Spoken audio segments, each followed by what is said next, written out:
Story का main character जो wheel chair पे बैठा हुआ था, वो सोच रहा था देखा जाए तो मैं एक कदम भी आगे नहीं चल सकता जब तक कि मैं उससे नहीं मिला। उसके बाद हमें एक मॉन्स्टर को दिखाया जाता है। उस मॉन्स्टर को देखते हुए हमारा एमसी सोचता है आखिर ये क्या है। तभी वहाँ पे स्टोरी का सेकंड मेन कैरेक्टर पहुँच जाता है। उस मॉन्स्टर को देखते हुए सेकंड मेन कैरेक्टर कहता है जियांट बेबीज पहले ह्यूमंस थी जो कि अब इविल क्रिएचर में बदल चुके हैं। हमारा एमसी उसे पूछता है तुम कौन हो। स्टोरी का सेकंड मेन कैरेक्टर उसे कहता है तुम अपने पुराने सेल्फ को भूल जाओ। एक एग्जोर्सिस्ट के रूप में तुम्हें लोगों को मारना है, लेकिन तुम्हारे जैसे कुछ निकम्मे शायद ये भी नहीं कर सकते। देन हमारा एमसी उसके नेक पे ग्लास का पीस रखते हुए कहता है तुम कितना जानते हो। उस ग्लास के टुकड़े से सेकंड मेन कैरेक्टर का नेक से खून बहने लगता है। देन हमारा एमसी कहता है तुम मर क्यों नहीं जाते। ये कह के वो जियांट बेबी क्रिएचर के ऊपर हमला कर देता है। इसके बाद हमारा एमसी सोचने लगता है जब से मैं इस शहर में पैदा हुआ हूँ अक्सर यहाँ पे रेड स्नो गिरती रहती है। रेड स्नोफॉल होने से जो लोग बाहर निकलते हैं उनमें से ज्यादा लोग वापस नहीं आ पाते हैं। इसके बाद हमें दिखाया जाता है एमसी एक जगह पे गिरा हुआ था। वो सोच रहा था क्या मैंने उसे मार दिया, पता नहीं क्यों मैं अपने बॉडी को हिला नहीं पा रहा। वो आगे सोचता है कई लोगों का कहना है कि रेड स्नोफॉल होने से गॉड ऑफ डेथ अपीयर होते हैं। तभी हमारा एमसी किसी को आते हुए देखता है। वो सोचने लगता है तुम कौन हो। हमारा एमसी सोच रहा था उन लोगों को ले जाया जाता है। दूसरा बंदा उसके करीब जाते हुए कहता है मैं तुम्हें ये रिवॉर्ड दे रहा हूँ। इसके बाद हमें बताया जाता है कई लोगों को पता नहीं है गॉड ऑफ डेथ से भी एक चीज बहुत ही ज्यादा खतरनाक है। ये था मानवा का प्रोलॉग। आपको ये कैसा लगा कमेंट करके जरूर बताइएगा। और हाँ, अगर आप मेरे चैनल पे नए हैं तो चैनल को सब्सक्राइब कर दीजिए और साथ ही बेल नोटिफिकेशन ऑन कर दीजिए ताकि आपको मेरा हर वीडियो का नोटिफिकेशन मिल सके। अब बिना किसी देरी के इस स्टोरी को स्टार्ट करते हैं। Chapter 1 rebirth. चैप्टर 1 के शुरुआत में हमें एक लेडी को दिखाया जाता है। उसके सामने एक बंदा खड़ा हुआ था। वो लड़की बहुत ही ज्यादा घबराई हुई थी। धीरे धीरे उस बंदे का शक्ल चेंज होने लगता है। वो लेडी घबराते हुए कहती है तुम मुझे छोड़ के नहीं जा सकते। देखते ही देखते उस बंदे का अपीयरेंस पूरी तरह से बदल चुका था। उसका सर बहुत ही बड़ा था एंड उसका अपीयरेंस एक ह्यूमन बेबी की तरह था, पर वो इंसान से बहुत बड़ा था। ये क्रिएचर उस लेडी को जिंदा खा जाता है। इसके बाद हमें एमसी को दिखाया जाता है। वो फोन में न्यूज देख रहा था। न्यूज रिपोर्टर कहती है हमें पता नहीं नेक्स्ट रेड स्नो कब आने वाला है, पर ऐसा जब भी होगा सब लोगों को पास ही के बिल्डिंग में छुप जाना है। इसके बाद हमें एमसी का चेहरा दिखाया जाता है। उसका नाम है यू यांग, जिसे मैं यू पुकारूंगी। वो व्हील चेयर पे बैठ के न्यूज सुन रहा था। रिपोर्टर आगे कहती है मुझे अभी भी याद है कुछ सालों पहले रेड स्नो के दौरान लोग डिसअपियर हो रहे थे, पर अब ये बात कंफर्म हो चुकी है। इसीलिए जब भी रेड स्नोफॉल होगा सभी लोगों को घर के अंदर रहना होगा। क्या ऐसा हो सकता है कि गॉड ऑफ डेथ उन्हें ले गई होंगी। कुछ देर के बाद हमें दिखाया जाता है यू स्टोर से बाहर निकल रहा था, पर तभी एक बंदा उसे रोक लेता है। वो बंदा कहता है तुम मुझसे टकरा गए, अब मुझसे माफी मांगो। बंदा हमारा स्टोरी का सेकंड मेन कैरेक्टर है जिसका नाम है जेंग चेंग, जिसे मैं चेंग पुकारूंगी। यू उसे कहता है अपने पैर हटाओ, पर चेंग उसके ऊपर स्मोक छोड़ते हुए कहता है क्या होगा अगर मैं नहीं हटाऊंगा तो। ये सुन के यू अपना व्हील चेयर उसके पैर के ऊपर चढ़ा देता है, जिसकी वजह से चेंग को बहुत ही ज्यादा दर्द होता है। तभी दुकान से यू का दोस्त बाहर निकलते हुए कहता है जरा मेरे लिए रुको।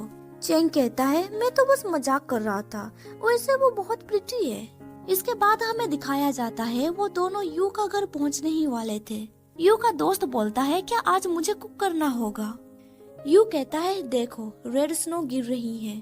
उस रेड स्नो को देखते हुए यू सोचता है क्या इस बार भी लोग गायब होने लगेंगे। यू का दोस्त उससे जैकेट लेते हुए कहता है वैसे हम लोग घर पहुंच चुके हैं, तुम घर के अंदर जाओ, मुझे लाइव स्ट्रीमिंग स्टार्ट करना होगा। लास्ट लाइव स्ट्रीमिंग पे मैंने अपने फैंस को वादा किया था कि मैं पार्क जाऊंगा, इसीलिए मुझे अपना कोट उधार दे दो, मैं जा रहा हूँ। यू कहता है तुम अभी जा रहे हो।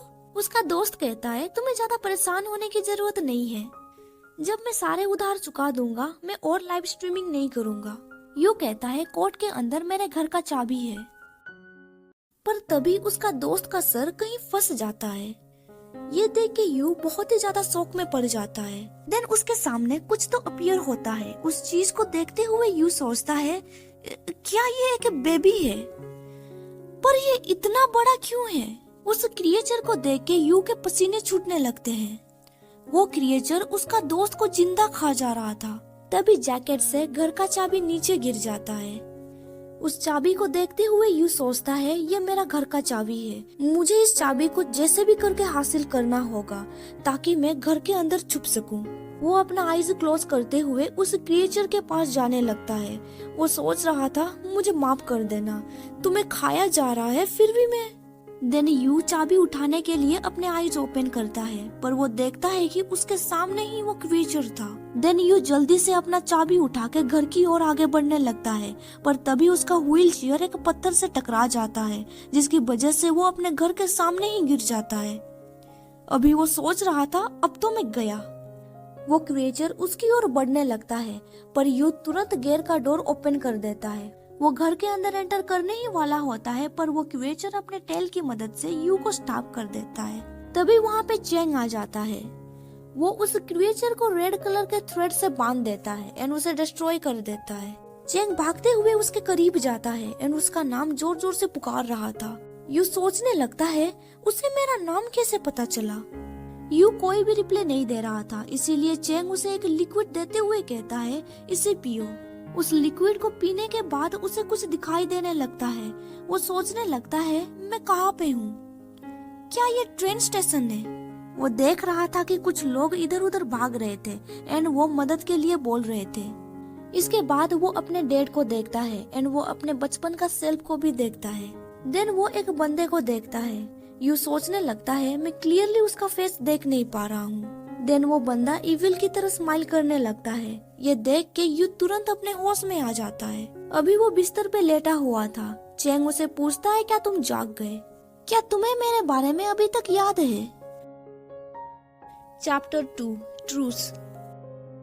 चेंग ऑरेंज पील करते हुए कहता है तुम्हें मुझे थैंक्स कहना चाहिए। अगर मैं वहाँ पे नहीं रहता तो अब तक तो तुम्हें चबा दिया गया होता और तुम्हारा कुछ भी नहीं बचता। यू कहता है क्या मैंने तुम्हें बचाने के लिए कहा था। ये सुन के चेंग बहुत ही ज्यादा इरिटेट हो जाता है, पर तभी उसे बचपन के बारे में याद आता है। एक फ्लैशबैक में दिखाया जाता है चेंग एक झूले पे बैठा हुआ था। तभी उसके सामने से यू गुजरता है। देन सीन प्रेजेंट में शिफ्ट होता है। चेंग उसे कहता है क्या तुम्हें मेरे बारे में कुछ भी याद नहीं है।